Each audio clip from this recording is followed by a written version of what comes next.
masa.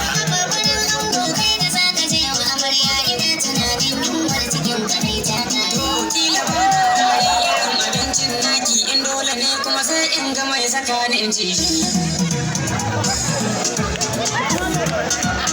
Wannan mota a Allah ya tsara wannan mota.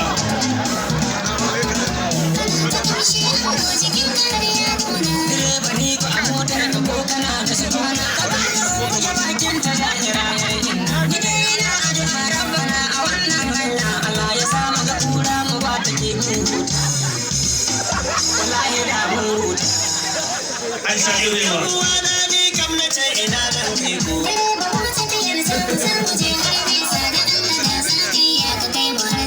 Sai wacce san bisar yar uwa ki dai ban amsa. sami su dai inda ake zubar ruwa ba shuka in ku za ka iya ni ku kalli wannan ƙauyen ina da dangi yau sai in je in gaggaido su bukukuwan da aka yi nan a baya ban bullo ba suna ta cewa wallahi sani bayi da kirki ga can gidan daga nan kore kore mai shan kuɗa ka gama har na hangi tagiyar karu ga can ta bawa da sahura ma suna yin shanya da haka ta rage tafiya ina ga dasan jan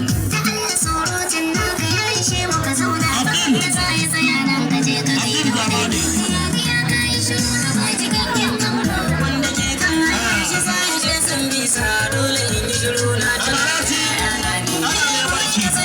ta ce tana jin bayi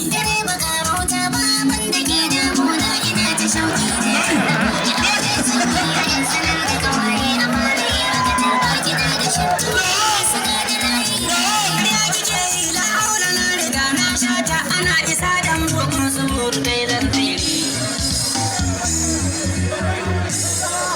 Brian babu ne ba.